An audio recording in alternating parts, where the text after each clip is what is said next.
Jika seorang wanita ingin menyenangkan seorang pria dengan menyentuhnya, secara alami wanita membelai-belai kepala pria dengan lembut, mengusap wajahnya, mengusap punggungnya dengan lembut. Betul, Bu? Kalau suami kita di tempat itu kita usap-usap gitu ya. Itu kita loh, alaminya kita, ya. Tapi apa yang terjadi? Ternyata jenis sentuhan ini hanya memiliki dampak kecil saja pada kebanyakan pria, bahkan kadang-kadang terasa mengganggu. Ini kalau mau hubungan intim nih, ya. Ini harus tahu juga nih. Kita sangka kita dengan otomatis belai-belai dia, wah ini suami saya pasti suka nih. Cuman nggak banyak, Bu, dampaknya kecil aja. Jadi gimana? Pada pria lebih suka disentuh terutama pada area khusus sesering mungkin. Jadi ibu nggak usah lama-lama belai-belai kepala, langsung yang di bawah. Ini penelitian.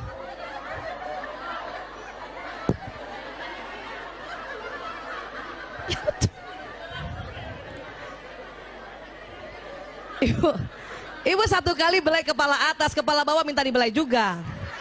Ya, harus paham ini. Nah ini sekarang, ketika seorang pria menyentuh wanita, ia akan menyentuh langsung, maaf, ke area sensual, menjamah payudara dan selangkangan. Banyak perempuan nggak suka. Perempuan malah kepengennya itu tadi, belai kepala dulu, belai punggung dulu. Tapi pria karena otaknya pria nih ya, dia selalu mau to the point, maka sering dia to the point sama istrinya. Ini yang kadang perempuan marah, ya. Tetapi disitulah kita tahu bahwa rupanya pria lebih senang yang begini. Caranya gimana, Bu Aisyah? Ya kita omongkan, kita harus bicarakan, ya, kita bicarakan. Inilah yang merupakan hal yang tidak disukai wanita. Tapi kita harus paham bahwa itu pria, ya. Dia bukan mau kurang ajar suami kita. Itu justru dia, ya, karena lagi berhubungan intim, karena sebentar lagi setelah hubungan intim, suami kita bertambah cinta. Suami kita, suami ibu. Biasaan suami kita lagi, bareng dong gitu. Suami ibu tambah mencintai ibu, ya. Ketika pria dan wanita saling memberikan sentuhan sensual berdasarkan pada kepentingan masing-masing kekasih dan kepekaan kulitnya, maka hubungan mereka akan semakin erat. Artinya gini, ya, kasih tahu suami, ayah, aku lebih senang kepala dulu, punggung dulu gitu. Oke, maka dia sebelum menjamah yang area sensual, ya, suami akan menjamah yang kita minta. Nah, cuman laki-laki jarang bilang, saya lebih suka di bagian bawah, jarang. Untung ibu-ibu ikut majelis taklim. Jadi ibu kalau mau dianggap seorang istri yang pandai melayani suami, langsung tahu, nggak usah kepala, bawah aja langsung.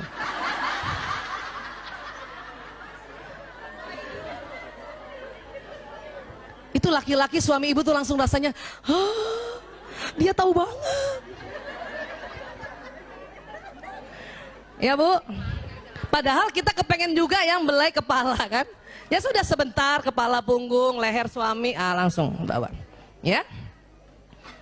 Baik, ibu ya dengar nih, pria tidak mampu mengatakan aku cinta padamu, Bu. Siapa yang suaminya pernah bilang atau sering bilang aku cinta padamu? Coba angkat tangan. 1, 2, 3. 3. Kita ada 1000 orang gini cuma 3. Ibu, siapa yang suaminya jarang bilang aku cinta padamu? Ya Allah, angkat tangan semua. Bu, dengar ya. Kalau suami ibu jarang bilang aku cinta padamu, itu biasa. Tapi kalau ada suami sudah bisa bilang sama istrinya aku cinta padamu, itu luar biasa. Makanya Bayanti, kenapa selama berapa tahun married, berapa kali bilang aku cinta padamu?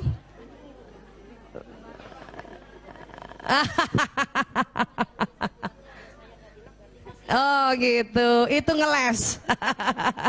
Kata dokter Yanti, suaminya bilang, kalau saya nggak bilang aku cinta padamu, itu berarti masih cinta. Yeah, bisa aja, bisa aja.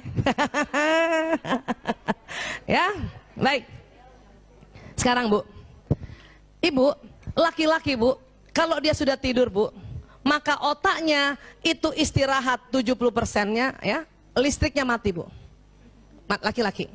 Ya, perempuan Otak wanita dalam keadaan istirahat, 90% aktivitas elektriknya hidup. Laki-laki istirahat, aktivitas otaknya 70% mati.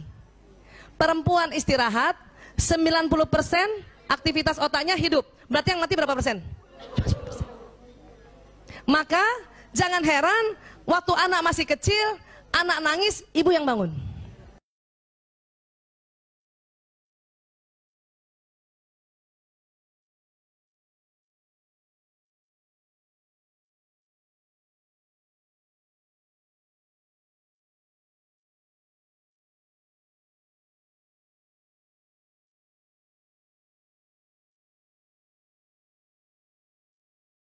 Emang begitu, Bu. Bu Aisyah, suami saya dia yang bangun. Itu jarang banget, Bu. Ya, itu luar biasa tuh kalau kayak gitu tuh. Pasti banyak belajar itu. Ya. Almarhum Gus Dur begitu. Itu jarang laki-laki begitu. Ya, almarhum Gus Dur itu istrinya cerita, Ibu Nuria cerita, anaknya kan perempuan semua tuh. Ya, kalau dia tengah malam bangun, yang bangun Gus Dur, gantikan popok. Ya, buatkan minum, gantikan bajunya. Itu jarang banget. Karena kita tahu Gus Dur itu belajar agama luar biasa. Pasti dia belajar sirah nabawi luar biasa. Ya. Tapi yang lain nggak bangun. Udah, Bu, emang begitu. Cuman anehnya, waktu anaknya bangun dia nggak bangun, ini suami, tapi waktu motornya bunyi di depan dia bangun. Ya. Iya, kenapa? Karena otak laki-laki tadi menjaga keamanan. Sekali-sekali si suami saya juga bangun pas anaknya bangun ya. Dia bangun, dia bangunin saya. Anak lo bangun. Saya bangun, dia tidur lagi. Itu aja udah syukur. Ya. Ibu, tidak boleh dendam karena hal ini.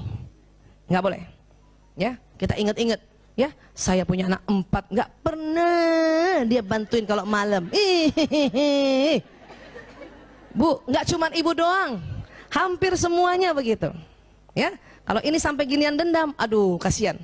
Kasihan siapa? Kasihan ibu lah. Ya, bukan kasihan dia, ya. Oke? Pagi-pagi pria juga, ya. Ingat, karena cuma 7.000 kata, maka dia tidak langsung ngomong. Perempuan pas bangun habis doa masih langsung ngomong, ya kan? Bangun, sholat subuh. Ya, Mbak, tolong Mbak, roti bakar Mbak. Kasih kecap, kasih mentega, tuh kan saking cepet-cepetnya kan, gitu. Itu perempuan. Laki-laki bangun diam. Ya, mau makan apa? Roti. Kan kita maunya roti bakar, roti tawar atau roti keju gitu kan? Nggak bisa, Bu. Mau makan apa? Telur. Telur apa? Nggak bisa gitu bilang. Telur rebus, kasih garam dikit sama merica, nggak bisa. Kenapa? Dia belum loading 7.000 kata. Ya, subuh-subuh ini. Ya.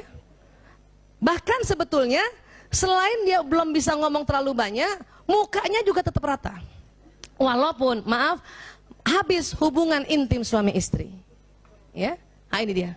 Diam aja mukanya. Walaupun dia itu bahagia. Terima, Bu, suaminya gini, Bu? Nggak ada. Ibu mau suaminya baru bangun. Tada! Good morning my darling. Mau ibu suaminya kayak gitu? Kayak gini ya. Bu, laki-laki tadi setelah kita bicara tentang hubungan intim ya, setelah dia mencapai orgasme, 99,9% laki-laki tertidur. Betul, Bu? Kadang perempuan kalau nggak paham jengkel. Tidur. Padahal, Bu, kenapa laki-laki tertidur setelah orgasme? Itu sedang ya banjir dopamin, banjir hormon bahagia. Kalau di narkotika itu sedang fly. Pada saat dia tidur, ibu tahu nggak ngapain dia? Pada saat tidur dia flashback, ingat dari awal istrinya melayaninya. Ya, makanya kalau suami tidur, ibu jangan cubit. Tidur, padahal lagi ngingetin ibu tadi. Lagi nginget-nginget ibu cubit, nggak jadi. Selesai tuh. Ya, sudah biarkan dia tidur. Ibu harus bangga pada saat dia tidur, dia sedang mengenang aku.